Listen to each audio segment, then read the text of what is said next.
नमो ॐ विष्णुपादाय कृष्णप्रेष्ठाय भूतले श्रीमते भक्तिवेदान्त स्वामिनिति नामिने। नमस्ते सारस्वते देवे गौरवाणी प्रचारिणे निर्विशेष शून्यवादी पाश्चात्यदेशतारिणे। वन्दे अहं श्रीगुरो श्रीयुतपदकमलं श्रीगुरून् वैष्णवांश्च श्रीरूपं साग्रजातं सहगण रघुनाथान्वितं तं सजीवं साद्वैतं सावधूतं परिजन सहितं कृष्ण चैतन्य देवं श्रीराधा कृष्ण पादन सहगण ललिता श्री विशाखान्वितांश्च जत्पाद पंकज पलाश विलास भक्ता कर्माशयं ग्रथित गथितम् उद्ग्रथयन्ति सन्त तदन्नरिक्तमतय जतयोऽपि रुध्य शतगणास्तमरणं भज वासुदेवे भगवते भक्तियोगप्रयोजितः जनयति आशु वैराग्यं ज्ञानं च यद् अहेतुकम्।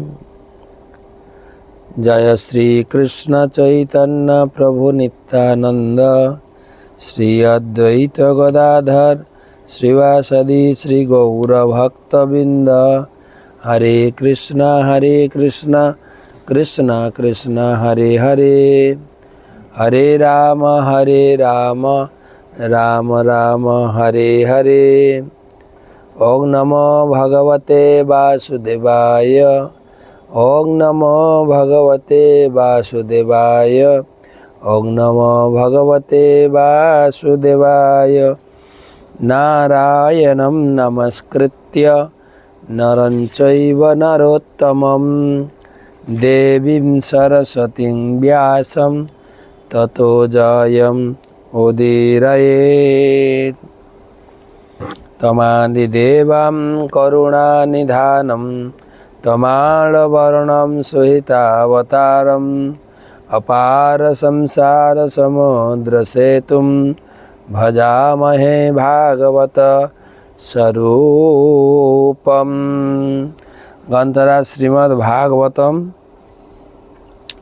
चतुर्थ स्कंधेर त्रयोविंशति अध्याय आज के 49 श्लोक टीका आलोचना प्रसंग पृथु महाराजेर संगे अर्ची, पृथु महाराजेर स्त्री अर्चीर मुक्ति, अर्ची भगवत धाम प्राप्ति, সেই উপলক্ষে আমাদের আজকে 811তম ভাগবত রসমাধুরী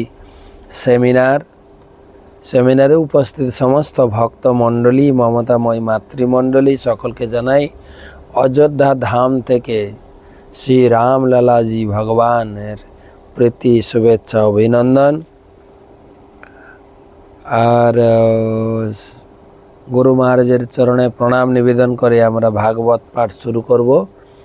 नमो ओं विष्णुपादाय कृष्णप्रेष्ठाय भूतले श्रीमते जयपताका स्वामिनिति नामिने। नमो आचार्यपादाय निताय कृपा प्रदायिने गौरकथा धामदाय नगर ग्राम तारिणे।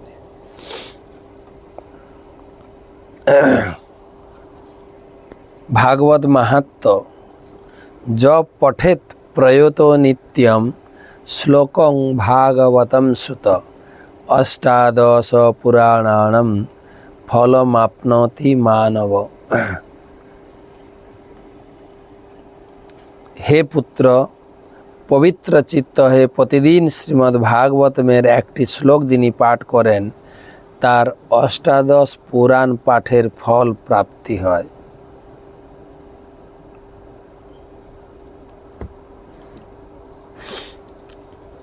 তো আলোচনা শুরু হবে 19। अर्चि नाम महाराज्ञे तत्पत्नो नो गता वनम सुकुमार्जतदारार्ष जत्पद्भां पर्शनं भुव। अर्चि नाम महाराज्ञे तत्पत्नो नो गता वनम सुकुमार्जतदार्हाच যৎপদ্ভাম পর্শনম ভুব। এই শ্লোকের অনুবাদ এবং তাৎপর্য করছেন আন্তর্জাতিক কৃষ্ণ ভাবনামিত সংঘ তথা ইস্কনের প্রতিষ্ঠাতা এবং আচার্য কৃষ্ণ কৃপা শ্রীমূর্তি শিল অভয় চরণারবিন্দ ভক্তি বেদান্ত স্বামী শিল প্রভুপাদ। তিনি বলছেন অনুবাদে, পৃথু মহারাজের পত্নী মহারানী অর্চি, তিনি ছিলেন অত্যন্ত কোমলাঙ্গী। তিনি তার পতির অনুগামিনী হয়ে বনে গমন করেছিলেন। যদিও তার বনে বাস করার প্রয়োজন ছিল না, তবু তিনি স্বেচ্ছায় তার চরণ কমলের দ্বারা ভূমি স্পর্শ করেছিলেন। অর্চি মহারানীর গতি সম্বন্ধে এই কয়টা শ্লোকে আলোচনা হচ্ছে। अर्चि नाम মহারাজ্ঞী, अर्चि नामनी महारानी तत्पत्नानु अनुगता বমন, তার পতি অর্থাৎ তিনি পৃথু মহারাজের পত্নী। তার কি পৃথু মহারাজ যখন বনবাসে গেলেন তখন তিনি কি করলেন না, অনুগতা বনম, তিনিও পতির অনুগমন করে তার সঙ্গে বনে গিয়েছিলেন। তিনি ছিলেন সুকুমার্য। সুকুমার্য মানে হচ্ছে কোমলাঙ্গী, মহিলারা শারীরিক দিক থেকে অত্যন্ত কোমল, আর পুরুষের মতো অতটা শক্ত নয়। দারহা অতারহা অযোগ্য, তার বনে ভ্রমণ করা এবং বনবাসী হওয়া তার পক্ষে অত্যন্ত কষ্টকর। যচ্চৎ পদ্ভাম স্পর্শনং ভুব, ভুব মানে পৃথিবী, যে পায়ের দ্বারা তিনি এই ভূমিকে স্পর্শ করেছিলেন। এই কথাটার মাধ্যমে সুখদেব গোস্বামী বা মৈত্রেয়ী মুনি একটু ইঙ্গিত দিতে চাইছেন যে অর্চি কেমন ছিলেন বা অর্চিনের স্থিতি কত উঁচুতে ছিলেন। তার জন্ম হয়েছে কোনো মায়ের গর্ভ থেকে না। পৃথু মহারাজের সঙ্গে বেনের শরীর থেকে ব্রাহ্মণেরা সেই শরীরকে মন্থন করেছিলেন, সেখান থেকে পৃথু এবং অর্চি এসেছিলেন। এবং মহিলারা সাধারণত কোমল শরীর, কোমলাঙ্গী, যেখানে পুরুষের মতো অত যুদ্ধ করা, কঠিন শরীর এরকম না, শক্ত সমর্থ শরীর নয়। এবং তিনি যেহেতু রাজকুমারী এবং রাজমহিষী ছিলেন, তিনি তো মাটিতে হাঁটতেন না, তার চলাফেরা ছিল পালঙ্কে অথবা পালকিতে, অথবা কি বলা যায়, বর্তমানে হয়তো আপনি হিসাব করে বলবেন যে যারা ধনী লোক তারা কি পায়ে হেঁটে। ধনী লোকের কথা ছেড়ে দিন, ধনী লোকের শিশুদের কথা চিন্তা করুন। আমাদের শিশুরা পায়ে হেঁটে স্কুলে যায় পড়তে, বা আমিও পায়ে হেঁটে গেছি।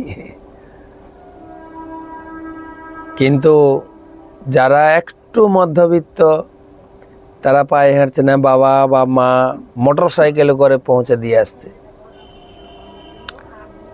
আরও যারা ধনী ব্যক্তি তাদের তো ড্রাইভার আছে, ড্রাইভার গাড়ি করে নিয়ে যাবে এবং স্কুলের গেট থেকে একদম গাড়ি করে তুলে নিয়ে আসবে ঘরে। তারা আত্মীয় স্বজনের বাড়ি যাবে, পড়তে যাবে, মার্কেটে যাবে, সিনেমা দেখতে যাবে, মেলা দেখতে যাবে, সব গাড়িতে করে। ওইরকম একটা ইঙ্গিত এখানে দিচ্ছেন।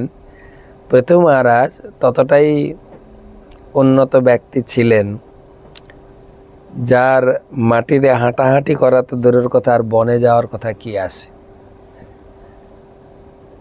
তো তিনি কিন্তু স্বেচ্ছায় তার পতির অনুগমন করেছিলেন। তিনি সতী নারী, যেরকম মা সীতা বা আমরা দেখি গান্ধারীর ক্ষেত্রেও তিনি পতির অনুগামিনী হয়েছিলেন। আমরা এই অযোধ্যা ধামে আছি, কত কথা শুনছি।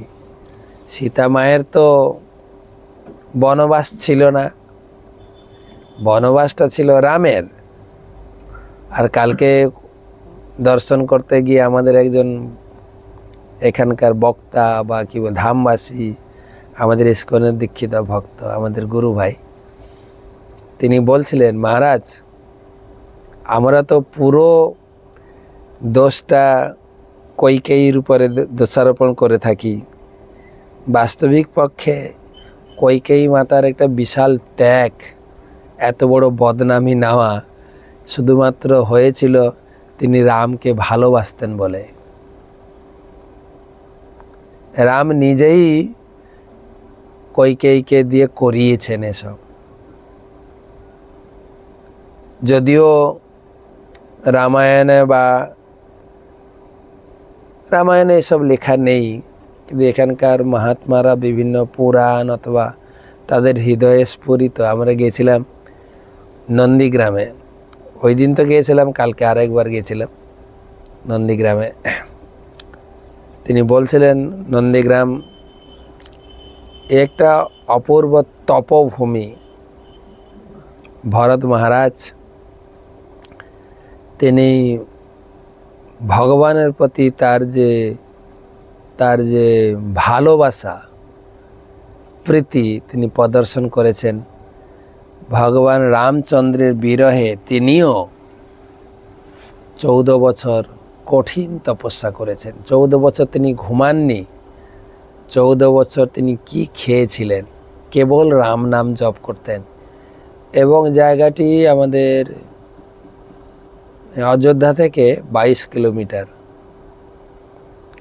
তিনি যখন শুনলেন রাম বনবাসে চলে যাচ্ছেন, ভরত মামার বাড়িতে ছিলেন। যখন ভরতকে ডাকা হলো রাজা হওয়ার জন্য, এইসব ঘটনা শোনার পর অত্যন্ত ভেঙে পড়লেন। ভাবতে পারছিলেন না যে মা আমার এরকম করবে। মায়ের সঙ্গে কথা না বলে মায়ের উপরে রাগ করে ছুটে গেলেন ভাই রামচন্দ্রকে ফিরিয়ে আনার জন্য। অনেক অনুনয় বিনয় করে চেষ্টা করেও পারলেন না। এবং পুরা অযোধ্যাবাসী রামের সঙ্গে গিয়েছিলেন যে তুমি যদিও বনবাসে যাও, আমরাও তোমার সঙ্গে যাব। তারপরে একটা জায়গায় ওনারা রাত্রে ছিলেন। রাত্রে ছিলেন এবং সকলে ওখানে বিশ্রাম করছেন। তখন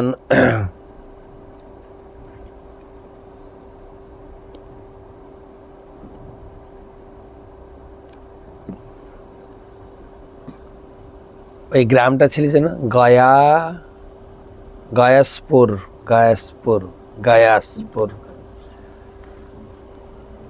তো ওখানে রাত্রে বিশ্রাম করছেন। তখন ভগবান সুমন্ত, তাদের সারথি ছিল, তাকে বললেন তুমি এমনভাবে রথ চালনা করবে সবাই মনে করবে যে আমি অযোধ্যা ফিরে যাচ্ছি। তো সেই অনুযায়ী ভগবান সকালে উঠে রথ চালনা করে তিনি বনবাসে বেরিয়ে গেলেন। এবং সকালে সবাই খোঁজাখুঁজি করছেন ভগবান কোথায়। রথ গেছে বনের দিকে, কিন্তু মনে হচ্ছে যেন অযোধ্যায় ফিরে এসছে। আর গয়া ভগবান চলে গেছেন। গয়া মানে ভগবান, আমাদের যে আশা ছিল ভগবানকে ফিরিয়ে নিয়ে আসবে, সেই আশাটা গেল। গায়া সেই জায়গাটা। তো বলছিলাম যে ভরত অনেক প্রচেষ্টা করেছিলেন, লাস্টে অনুনয় করে বললেন, ভরত বললেন, ভাইয়া তুমি তোমার এই পাদুকা দুটো দাও, এই পাদুকায় রাজ্য শাসন করবে, আমি পাদুকার হয়ে আমি রাজ্যের যা প্রয়োজন এই 14 বছর আমি দেখভাল করব। তো সেই পাদুকা নিয়ে তিনি রাজ্যের ঐশ্বর্য,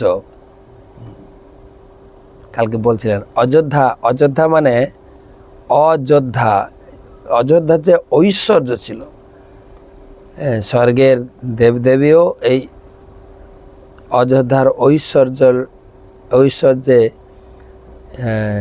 কি বলা যায়, তাদেরও লোভ বেড়ে গেছিল, এত ঐশ্বর্য। আপনারা তো জানেন যে স্বর্গের দেবতারা দশরথ মহারাজকে নিয়ে গেছিলেন স্বর্গে যুদ্ধে সাহায্য করার জন্য। এত বড় মহাপ্রতাপী অযোধ্যা, যা যুদ্ধে হারানো যায় না, অযোধ্যা, এই সমস্ত ঐশ্বর্য তিনি পরিত্যাগ করে তিনি বনবাসী তপস্যার জীবন ধারণ করেছিলেন। সেই তো যেটা বলছিলাম, কইকেয়ী মাতা, ভগবানের রাজ্য অভিষেক ঘোষণা হয়ে গেছে, রাজ্য অভিষেক হবে, ভগবান কইকেয়ী মাতার কাছে এলেন, কইকেয়ী মাতার সঙ্গে বার্তালাপ, যে তুমি মা তুমি আমাকে কতটা ভালোবাসো, বলছে আমি তোমাকে প্রাণের থেকে বেশি ভালোবাসি, তাহলে তোমাকে আমার জন্য কিছু কাজ করে দিতে হবে, তুমি বলো, তোমার জন্য আমি প্রাণ দিতে প্রস্তুত আছি। তখন ভগবান বললেন, না, প্রাণ থেকেও আর একটু কঠিন জিনিস তোমাকে ত্যাগ করতে হবে। বলে কি করতে হবে? না, কালকে আমার রাজ্য অভিষেক, কিন্তু আমি যদি রাজায় বসে যাই, রাজকার্যে বসে যাই, তাহলে তো বাকি কাজগুলো আমি করতে পারবো না। এই অসুর বিনাশ, মুনি ঋষিদের সঙ্গে সাক্ষাৎকার, আমি জঙ্গলে ভ্রমণ করে করে মুনি ঋষিদের সঙ্গ গ্রহণ করব, আমি মর্যাদা শিক্ষা দিতে এসেছি। তো তোমাকে দুটো কাজ করতে হবে। কি করতে হবে? না, ভরতকে রাজা করো। এই যে স্বর্গের যুদ্ধের সময় আমার পিতাশ্রী তোমাকে দুটো বর দেবেন বলে প্রতিজ্ঞা করেছিলেন, তো এই প্রতিজ্ঞা তুমি এখনই চেয়ে নাও। অনেকে বলে না যে এই যে মন্থরা পুরো সিনটাকে চেঞ্জ করে দিলেন, না, এও ভগবানের অনুপ্রেরণা।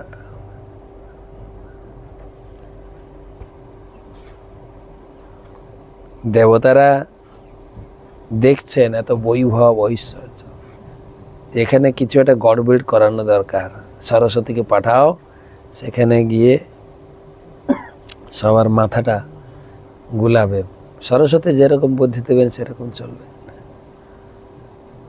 তখন সরস্বতী মাতা বলছেন, অযোধ্যাবাসীদের মনকে বিভ্রান্ত করা মুশকিল আছে, অযোধ্যাবাসীর বাইরে আমি কিছু করতে পারি। তখন জানা গেল অযোধ্যার বাইরে এই মন্থরা অযোধ্যাতে বাস করছে, ওর মাথাটাকে বিগড়ালে সব কাজ হয়ে যাবে। তখন মন্থরাকে দিয়ে কইকে যে তোমার দুটো বর চেয়ে নেবে, নাহলে চিন্তা করে দেখুন এই কইকেই কি করে সবাইকে বিভ্রান্ত করতে পারে। তো সব ভগবানেরই পরিকল্পনা। যে প্রথম বর তুমি চেয়ে নেবে যে ভরতের রাজ্য অভিষেক, ভরত হবে রাজা, আর আমার জন্য 14 বছর বনবাস। এইটা শুনে কইকেয়ী মাতা তো একদম পাহাড় নেমে এসে বলছে, না মা, তোমাকে এটা করতে, তুমি আমাকে কথা দিয়েছো, তোমাকে এটা করতে হবে। তো তিনি করেছিলেন, এবং সারা জীবন শুধু নয়, বর্তমান রামায়ণের পুরো পৃষ্ঠায় কইকেয়ী হচ্ছেন দোষী। সেটা তিনি করেছিলেন কেবলমাত্র রামের প্রতি তার ভালোবাসার দরুন। তিনি এত বড় ত্যাগ, এত বড় অপবাদ তিনি বহন করে চলেছেন। সে যাই হোক, আমার বলার প্রসঙ্গ ছিল, ভগবান যখন বনবাসে যাচ্ছেন, সীতা মা বায়না ধরলেন, আমি পতিকে ছেড়ে থাকতে পারবো, সতী নারী, আমি পতিকে ছেড়ে থাকতে পারবো না। যাওয়ার জন্য প্রস্তুত হলেন। শ্বশুর মশাইয়ের কাছে অনুমতি চাইলেন, শাশুড়ির কাছে অনুমতি চাইলেন, পিতামাতার কাছে অনুমতি চাইলেন। সবার অনুমতি নিয়ে, যে অজনা সম্ভবা সীতামাতা, তিনিও তো কোনো মায়ের গর্ভে জন্মগ্রহণ করেনি, তখনকার দিনের জনক রাজার কন্যা রূপে তিনি পালিতা হয়েছেন। আবার সীতা দেবী তিনি ভগবানের পত্নী। যখন ভগবান রামচন্দ্র বিয়ে করে ঘরে ফিরলেন, প্রথম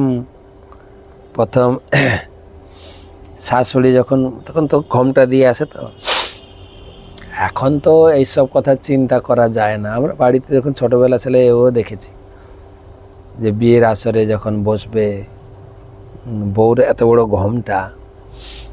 এখন তো কয়েকটা বিয়ে দেখলাম, দুজন বর বসে আছেন, কন্যা বসে আছেন, দুজন হাসি ঠাট্টা মজা করে গল্প করেই যাচ্ছে।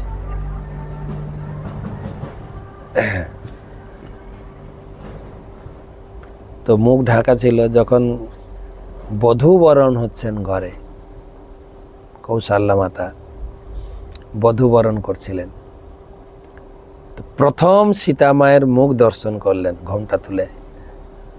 আর এটা একটা বিধি আছে, প্রথম বউর মুখ দেখলে তাকে, মানে শাশুড়ি মা, তাকে উপহার দেবেন। সীতা মায়ের মুখ দেখে কৌশল্যা মাতা হতবাক হয়ে গেছেন। এ তো ব্রহ্মাণ্ড সুন্দরী, এত সুন্দরী, এত সৌন্দর্য এর শরীরে, তো একে আমি কি উপহার দেব? দশরথ রাজাকে বললেন যে এর জন্য এর সদৃশ এত সুন্দর একটা মহল, ভবন, একে উপহার দেওয়া উচিত। তখন দশরথ মহারাজ বিশ্বকর্মাকে আদেশ দিলেন, এটা কনক ভবন, স্বর্ণ সোনা দিয়ে বানিয়ে দাও, যা এই ত্রিভুবনে কোথায়। এমনকি আপনি শুনবেন লঙ্কার রাজধানীও সোনার ছিল, কিন্তু না, এ শুধু সোনা না, বিভিন্ন প্রকার মণিরত্ন দিয়ে লঙ্কার ঐশ্বর্যকে যেন ছাড়িয়ে যায়। সেটা এখনো আছে, কনক ভবন, অযোধ্যাতে আছে কনক ভবন। দর্শন করে মন্দিরের পাশাপাশি, মন্দির থেকে, মূল মন্দির থেকে কত হবে, 500-600 মিটার কনক ভবন, দশরথ মহল সব রয়েছে। তো এই শ্লোকের আঙ্গিকে যেটা আমি আলোচনা করছিলাম, যে অর্চি মাতাও স্বেচ্ছায় তিনি পতির সঙ্গে বনগমন করেছিলেন। আর কথাকার মৈত্রেয় ঋষি বা সুখদেব গোস্বামী, ওনারা একটা কথা ইঙ্গিত দিয়ে পাঠককে বোঝাতে চাইছেন, যৎ পদভাম স্পর্শনং ভুব, তার সেই কোমল চরণ ভূমি স্পর্শ করেছিল। তার মানে ভূমি স্পর্শ করতো না আগে।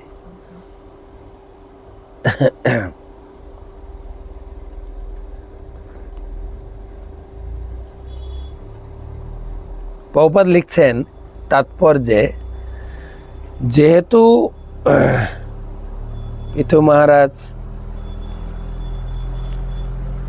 পিতু মহারাজের পত্নী ছিলেন একজন মহারানী, একজন রাজার দুহিতা, তাই তিনি কখনো ভূমিতে পদক্ষেপ করেননি। কারণ রানীরা কখনো প্রাসাদের বাইরে আসতেন না, তারা অবশ্যই বনে যাননি, সেখানে বাস করার নানা রকম অসুবিধা সহ্য করেননি। বৈদিক সভ্যতায় পতিব্রতা মহারানীদের এই প্রকার ত্যাগের শত শত দৃষ্টান্ত রয়েছেন। রামচন্দ্র যখন বনে গিয়েছিলেন তখন সৌভাগ্যের অধিষ্ঠাত্রী সীতাদেবীও তার পতির অনুগমন করেছিলেন। রামচন্দ্র তার পিতা মহারাজ দশরথের আদেশ পালনের জন্য বনে গিয়েছিলেন, কিন্তু সীতাদেবীর প্রতি তার কোনো আদেশ ছিল না, কিন্তু তা সত্ত্বেও স্বেচ্ছায় তার পতির অনুগামিনী হয়েছিলেন। সেই সঙ্গে আরেকটা দৃষ্টান্ত, তেমনি মহারাজ ধৃতরাষ্ট্রের পত্নী গান্ধারীও তার পতির অনুগামিনী হয়ে বনে গমন করেছিলেন।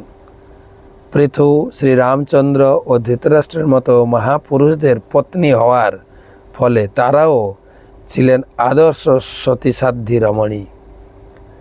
এই প্রকার মহারানীরাও তাদের ব্যক্তিগত দৃষ্টান্তের মাধ্যমে জনসাধারণকে শিক্ষা দিয়েছিলেন কিভাবে পতিব্রতা হয়ে জীবনের প্রত্যেক পরিস্থিতিতে পতির অনুগমন করতে হয়। পতি যখন রাজা তখন তিনি তার পাশে মহারানী রূপে বসেন, এবং পতি যখন বনে গমন করেন তখনও তিনি অনুগমন করেন। তার ফলে তার দুঃখ কষ্ট সহ্য করতে, তার যত দুঃখ কষ্ট সহ্য করতে হোক না কেন। তাই এখানে বলেছেন অতৎ অর্হা, অর্থাৎ যদিও তার পাদপদ্ম কখনো ভূমিস্পর্শ করেনি, তবুও তিনি যখন তার পতির সঙ্গে বনে গিয়েছিলেন তখন সেখানে সব রকম কষ্ট স্বীকার করেছিলেন।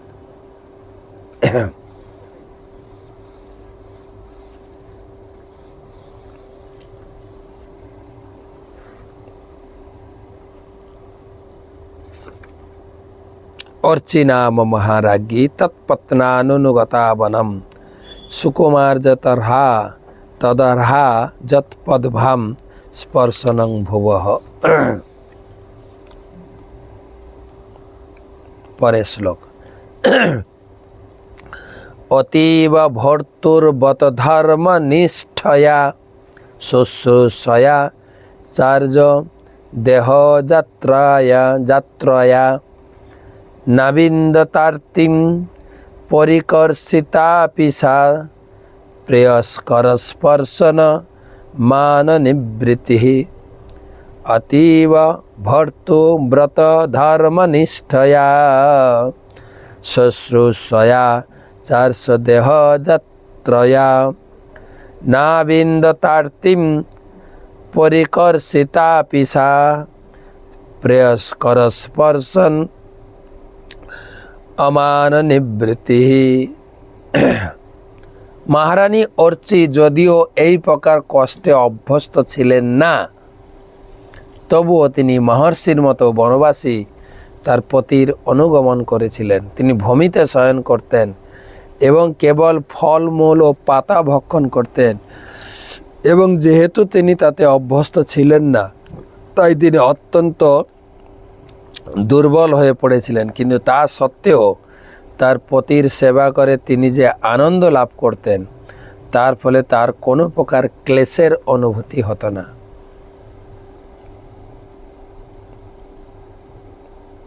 সেবায় আনন্দ, যার ফলে এই শারীরিক কষ্ট পীড়া তিনি ভুলে গেছিলেন। অতীব ভর্ত ব্রত ধর্ম নিষ্ঠায়া, পতির সেবানিষ্ঠায় এত কঠোরভাবে নিমগ্ন হয়েছিলেন। শুশ্রূষয়া চার্য দেহযাত্রা, দেহের প্রয়োজন তিনি ভুলে গেছিলেন। নাভিন্দ তার্তিম পরিকর্ষিতাপি সা, নাভিদ তার্তিং না আবিন্দাত আর্তি, তার্তিম মানে তার্তিম মানে শারীরিক কষ্ট তিনি অনুভব করতেন না। প্রিয়স্কর স্পর্শ মানব, কত সুন্দর কথা। যদিও তার শরীর অনেক দুর্বল হয়ে গেছিল, মনের দিক থেকে প্রচুর আনন্দে ছিলেন।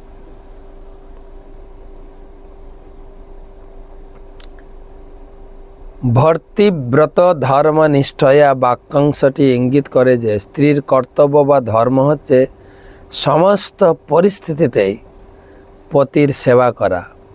বৈদিক সভ্যতায় পুরুষদের জীবনের প্রথম থেকেই শিক্ষা দেওয়া হতো ব্রহ্মচারী হওয়ার, তারপর একজন আদর্শ গৃহস্থ হওয়ার, তারপরে বানপ্রস্থ, তারপরে সন্ন্যাস।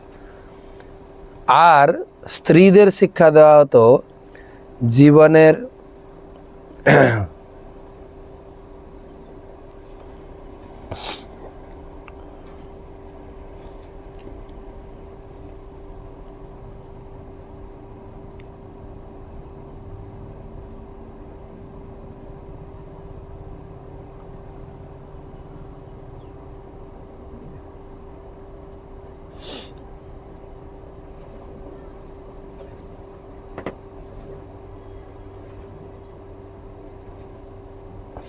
আর স্ত্রীদের শিক্ষা দেওয়া হতো জীবনের সমস্ত পরিস্থিতিতে কঠোর নিষ্ঠা সহকারে পতির অনুগামিনী হওয়ার। ব্রহ্মচর্য আশ্রমের পর মানুষ গৃহস্থ আশ্রম গ্রহণ করে এবং স্ত্রীদের পিতামাতারা শিক্ষা দিতেন পতিব্রতা পত্নী হওয়ার। এইভাবে যখন স্ত্রী ও পুরুষের মিলন হতো তখন তারা উভয়ই উচ্চতর উদ্দেশ্য সাধনের জন্য জীবনযাপন করার শিক্ষায় শিক্ষিত হতেন। ছেলেদের শিক্ষা দেওয়া হতো জীবনের উচ্চতর উদ্দেশ্য সাধনে তাদের কর্তব্য সম্পাদন করা, এবং মেয়েদের শিক্ষা দেওয়া হতো পতির অনুগামিনী হওয়ার। ছেলেদের শিক্ষা দেওয়া হতো জীবনের উদ্দেশ্য কী হওয়া উচিত, মেয়েদের শিক্ষা দেওয়া হতো কীভাবে পতি সেবা করা যায়।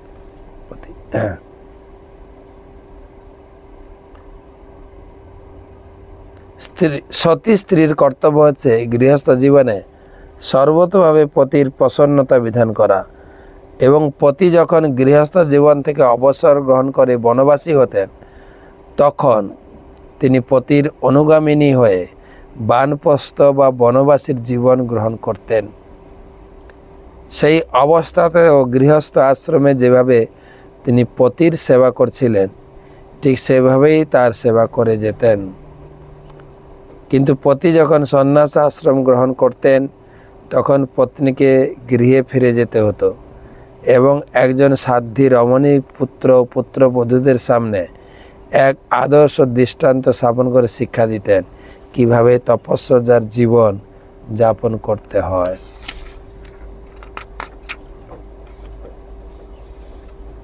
এখানে স্ত্রীদের কর্তব্য, পুরুষদের কর্তব্য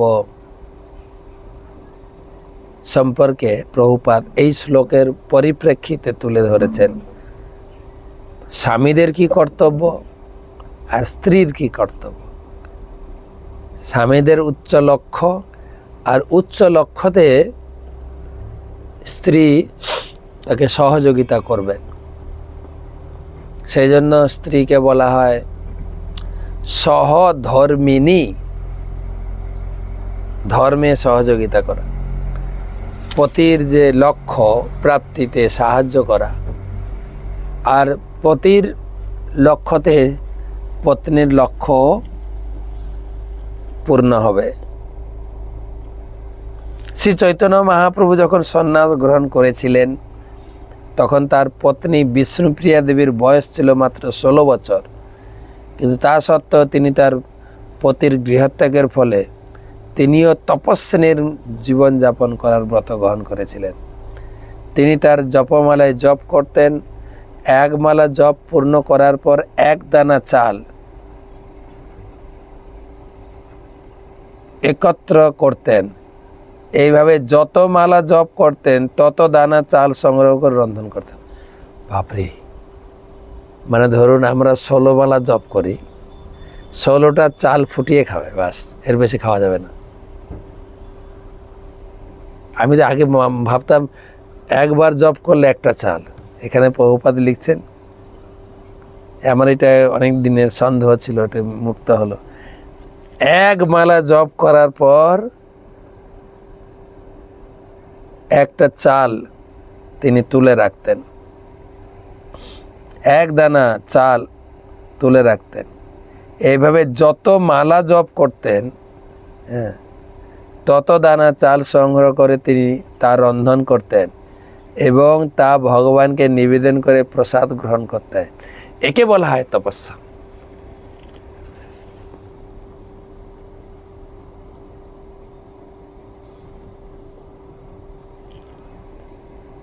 আজও ভারতবর্ষে বিধবারা অথবা যাদের পতি সন্ন্যাস গ্রহণ করেছেন, তারা যদিও তাদের সন্তান সন্ততির সঙ্গে বাস করেন, তবুও তারা তপস্বিনীর মতো জীবনযাপন করেন।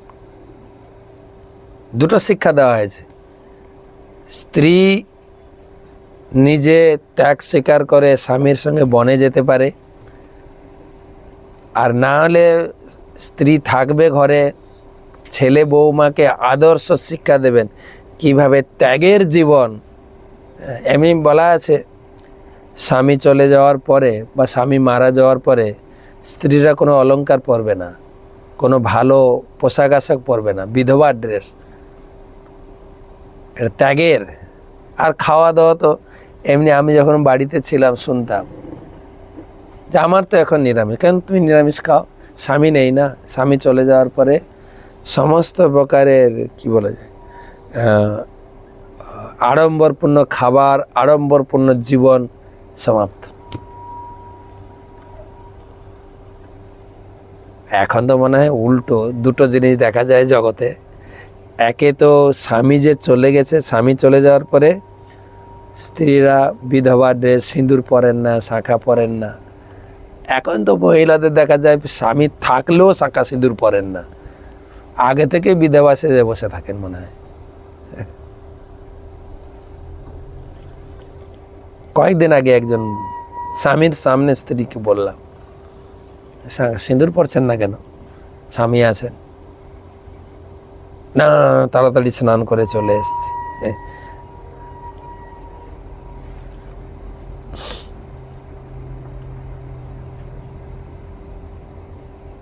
ভারতবর্ষে আজও বিধবারা তাদের পতির গৃহত্যাগ করার পরে তাদের সন্তানের সঙ্গে থাকেন, তবু তারা তপস্বিনীর মতো জীবনযাপন করেন।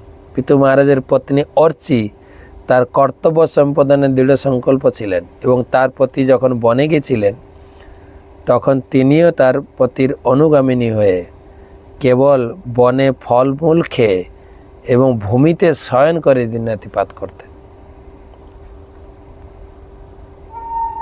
যেহেতু স্ত্রীর শরীর পুরুষদের থেকে অধিক কোমল, তাই মহারানী অর্চি অত্যন্ত দুর্বল ছিলেন, পরাকর্ষিতা।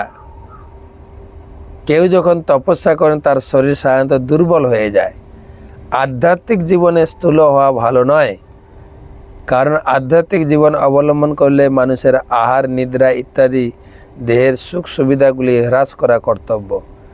যদিও মহারানী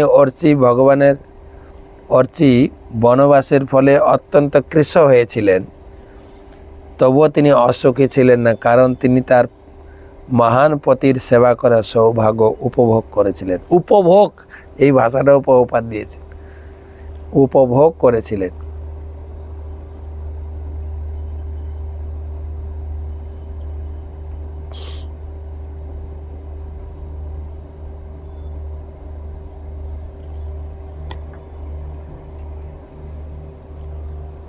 আর একটা শ্লোক পড়ব। দেহং বিপন্যাখিল চেতনাদিকম পত্নো পৃথিব্যা দয়িতশ্চ চাত্মনঃ আলক্ষ্য কিঞ্চিচ্চ বিলপ্য শাসতি চিতামথারো পয়দদৃশানুনি। দেহং বিপন্যাখিল চেতনাদিকম পত্নো পৃথিব্যা দয়িতশ্চ চাত্মনঃ আলক্ষ্য কিঞ্চিৎ চ বিলপ্য শাসতি চিতামথারো পয়দদৃশানুনি। মহারাজ অর্চি যখন দেখলেন যে তার পতি, যিনি তার প্রতি এবং সারা পৃথিবীর প্রতি অত্যন্ত দয়ালু ছিলেন, তিনি জীবনের কোনো লক্ষণ প্রদর্শন করছেন না, তখন স্বল্পকাল বিলাপ করছিলেন। তারপর এক পর্বত শিখরে চিতা রচনা করে তার পতির দেহ স্থাপন করেছিলেন। তার মানে তার পতিদেব চলে গেছেন, দেহত্যাগ করে, ইচ্ছা মৃত্যু, তিনি চলে গেছেন। দেহং বিপন্যা খিল চেতনাদিকম, চেতনা নেই।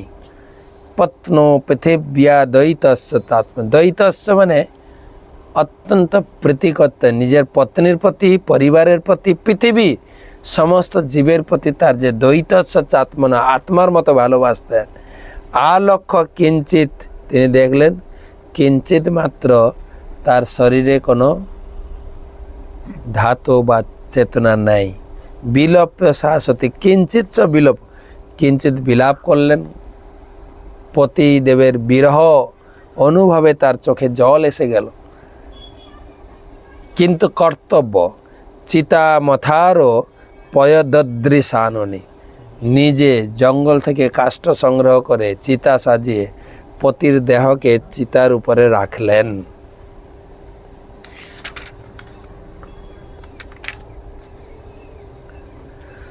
মহারানী যখন দেখলেন যে তার পতির দেহে জীবনের সমস্ত লক্ষণ স্তব্ধ হয়েছে, তখন তিনি কিছুকাল বিলাপ করেছিলেন। কিঞ্চিত শব্দ হচ্ছে স্বল্পকাল। রানী পূর্ণরূপে অবগত ছিলেন যে পতির দেহ জীবনের সমস্ত লক্ষণ, কর্ম, বুদ্ধি, চেতনা বন্ধ হয়ে গেল, তার মৃত্যু হয়নি। কেন? দেহনস্মিন যথা দেহে কৌমারম যৌবনম জরা তথা দেহান্তর প্রাপ্তি ধীরস্তত্র ন মহীয়তি। যেইভাবে এই শরীরের দেহধারী আত্মা নিরন্তর কৌমার থেকে যৌবন, যৌবন থেকে বৃদ্ধাবস্থা প্রাপ্ত হয়, তেমনি মৃত্যুর পর আত্মা অন্য আরেক দেহান্তরিত হয়।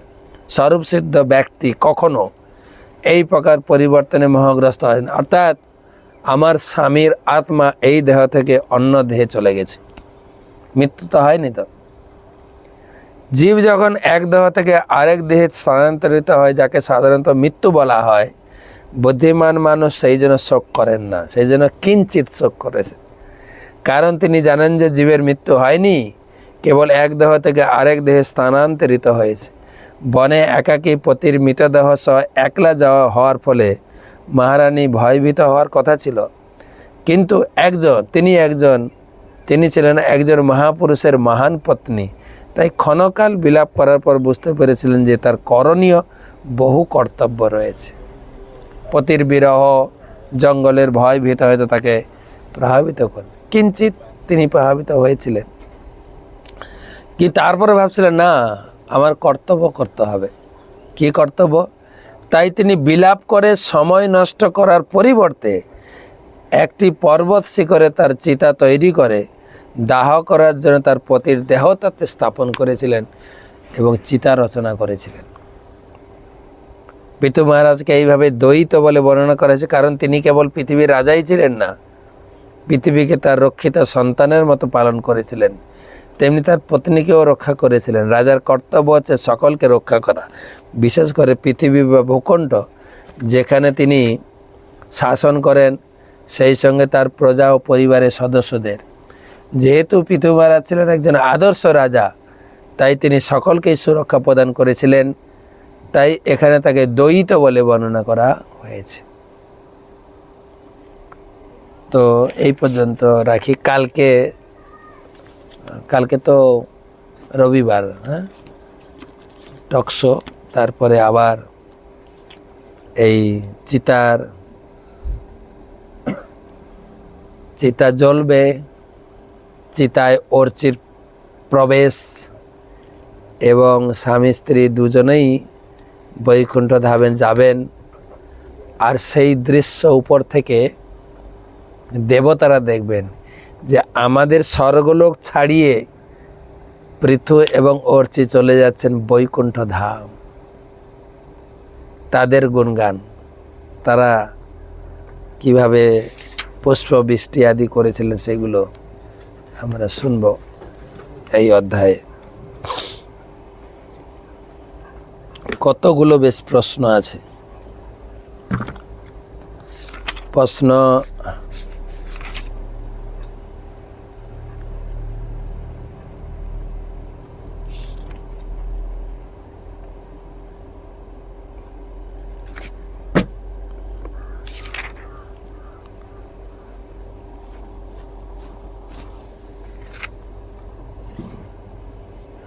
প্রশ্ন নেওয়ার আগে আমাদের গীতার স্কোর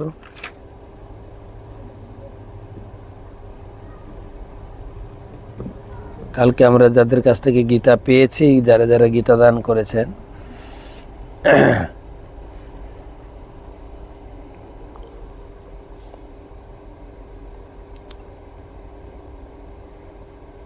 অনিমিক সাহা, প্রার্থিত সাহা, প্রাঞ্জল সাহা, শ্রীহান সাহা হুগলি থেকে 4টি গীতা 4 জনের নামে।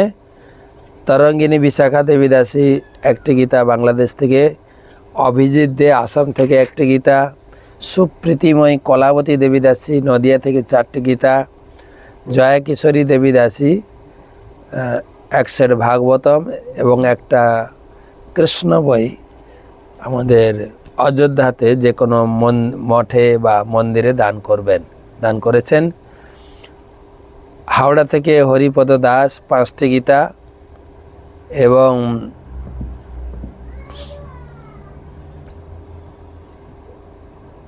আরও দান এসছে আমাদের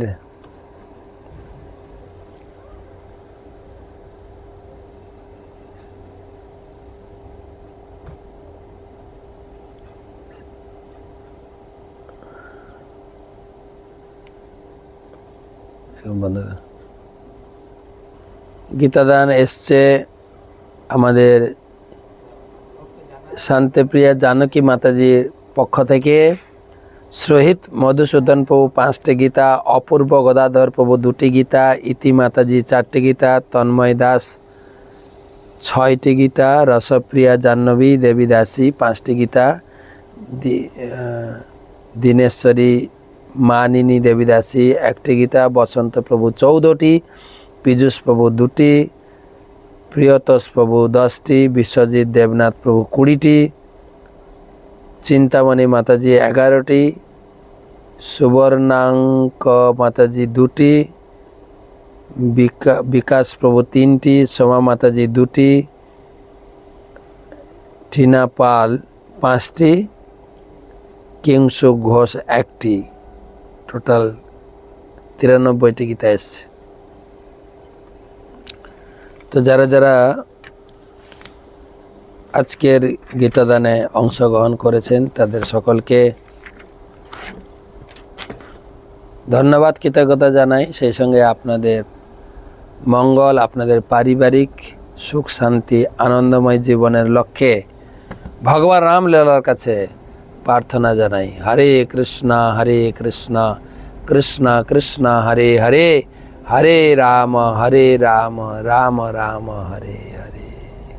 আপনাদের এই গীতা গ্রন্থগুলি আমরা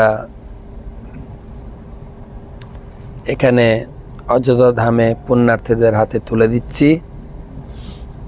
সেই সঙ্গে অনুরোধ জানাই, যারা এখনও আরও অংশগ্রহণ করতে পারেননি, রাম মন্দিরের উদ্বোধন উপলক্ষে গীতাদান জীবনের একবার সুযোগ। যে যেখানে আছেন সেখান থেকে অংশগ্রহণ করতে পারেন। পরিবার ভিত্তিক নয়, পরিবারের প্রত্যেক সদস্যের নামে মানে একটা স্মৃতি হয়ে, সাক্ষী হয়ে থেকে যাবে। নাতি হয়তো একদিন গর্ব করে বলবে বন্ধু বান্ধবের সঙ্গে, জানো এই রাম মন্দির উদ্বোধনে আমার ঠাকুমা, আমার দাদু একটা আমার নামে গীতা দান করেছিল। তো সবাই অংশগ্রহণ করুক, সবাই সুযোগ লাভ করুক, সুযোগ পৌঁছে দেন সবার কাছে। কতগুলো প্রশ্ন।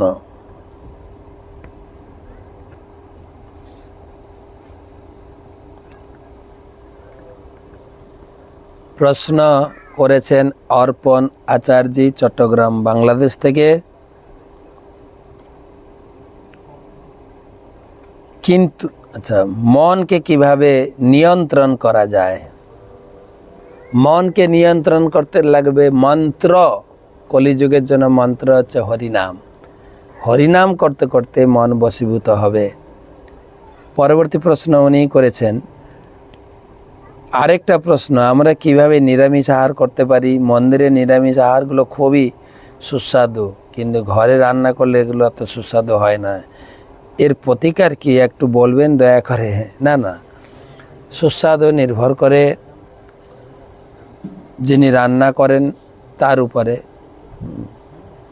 রান্নার যে পরিপাটি, সুন্দর পরিচ্ছন্নতা এবং রান্না করার কুশলতা, কোন রান্নার কি রেসিপি, কিভাবে, কতটা আঁচে, কতটা জল, কতটা মশলা, এগুলো শিখতে লাগে। আর এটা মায়েদের হাতে থাকে। মায়েদের প্রতি ভগবান কৃষ্ণের সেই বর রয়েছে। তো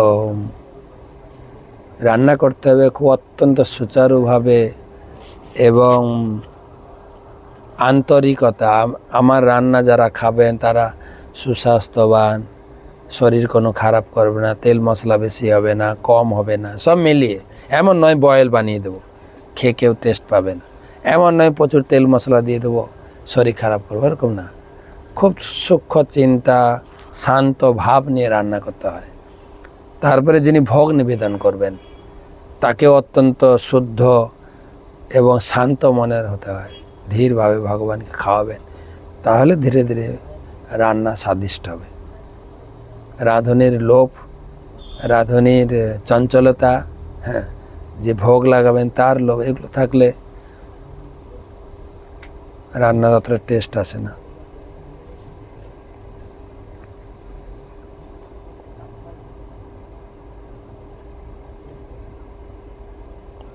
পরবর্তী প্রশ্ন করেছেন রূপসা হাজরা, হাওড়া থেকে।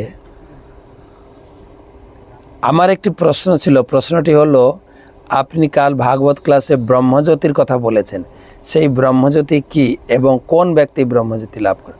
ব্রহ্মজ্যোতি, ধ্যানীরা ব্রহ্মজ্যোতিতে লীন হয়ে যায়। ব্রহ্মজ্যোতি হচ্ছে ভগবানের দেহ নির্গতর যে তেজ, যেরকম দেখা যায় না, ধরো জাগতিকভাবে উদাহরণ দিয়ে বোঝানো হয়েছে সূর্যের তেজ, কিন্তু সূর্যের পিছনে সূর্যমণ্ডল বা সূর্য দেবতা আছে। ধরো কি বলা যায়, ট্রেন লাইন বা এরোপ্লেনের আলোর জ্যোতি, কিন্তু আলোর পিছনে ট্রেন লাইন আছে, ট্রেন আছে, ট্রেন। বা আপনার চোখে যদি 5 ব্যাটারি টর্চ, 10 ব্যাটারি টর্চ মারা হয়, আপনি কিছু দেখতে পারবেন, কিন্তু তার পিছনে যে টর্চ ধরে আছে ব্যক্তি আছে, বুঝতে পারছেন? ভগবানের শরীর থেকে তেজ বেরোচ্ছেন, সেই তেজের আলোতে এই সূর্যচন্দ্র আলোকিত হচ্ছে, সেটা আমরা পাচ্ছি। এই তেজ ভেদ করে পরমাত্মা উপলব্ধি হবে, তার ভেদ করে ভগবান উপলব্ধি হবে। ব্রহ্ম, পরমাত্মা, ভগবান, এই ভগবানের শরীরের তেজকে বলা হয় ব্রহ্মজ্যোতি, আর জ্ঞানীরা লাভ করেন।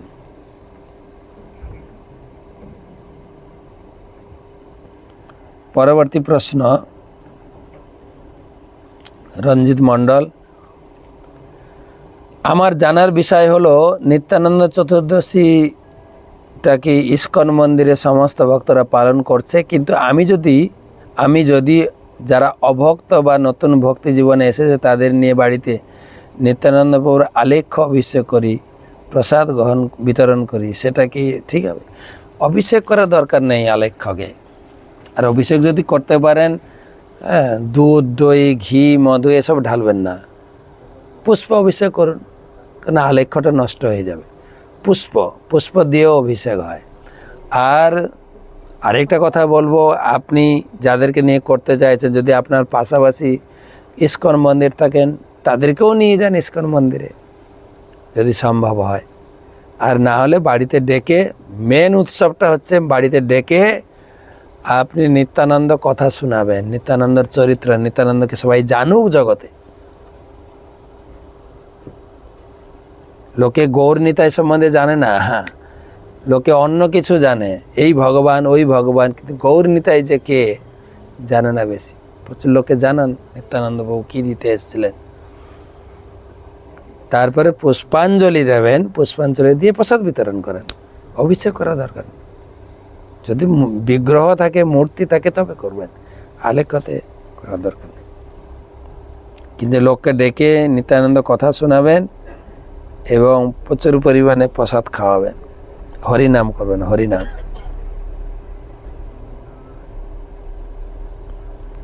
পরবর্তী প্রশ্ন করেছেন আকাশ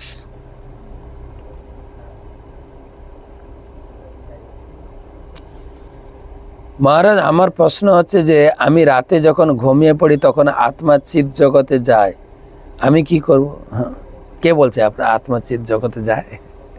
আত্মা তো আপনার সঙ্গে আছেন। আপনি ঘুমিয়ে পড়ছেন, আত্মা কিন্তু জাগ্রত আছে, আত্মা আপনাকে রক্ষা করছেন। চিৎ জগতে যাবে যদি চিৎ জগতের কাজ করি তবে যাবে, নাহলে চিৎ জগতে যাওয়ার আমি আপনি বললেও চিৎ জগতে যাবে না।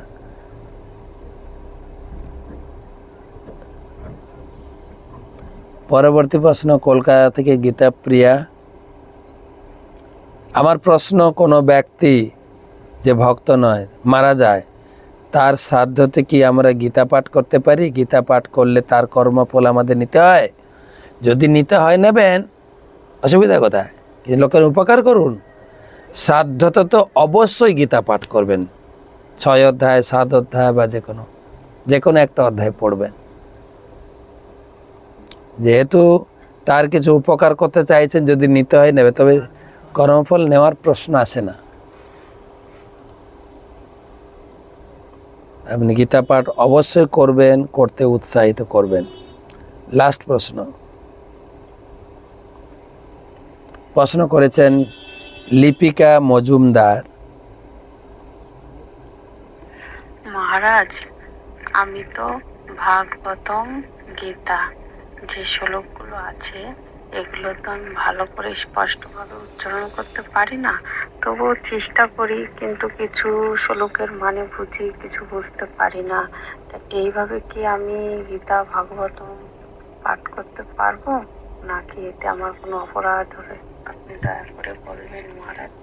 অবশ্যই পাঠ করবেন, অবশ্যই, এবং চেষ্টা করবেন গীতা ভাগবতম ভালো করে উচ্চারণ করতে, অনুবাদটা পড়তে, এবং যতক্ষণ আপনি গীতা ভাগবতম পড়বেন স্থির চিত্তে, চঞ্চল না, মোবাইলটাকে বন্ধ করে দিয়ে স্থির চিত্তে পড়ুন, তাহলে অবশ্যই হৃদয় থেকে ভালো করে উচ্চারণ করতে পারবেন। ধীরে ধীরে হৃদয় থেকে আপনি অনুভব করতে পারবেন। এই জ্ঞান কোনো স্কুল কলেজের জ্ঞান না, এই দিব্য জ্ঞান, যার হৃদয়ে প্রকাশিত হবে সে বলতে পারবে। তো আপনার প্রচেষ্টা যেটা, আপনি এভাবে পড়ে চলবেন, ভগবান আপনাকে সাহায্য করবেন। তো ঠিক আছে, আজকে এই পর্যন্ত থাক আমাদের আলোচনা। সবাই ভালো থাকবেন,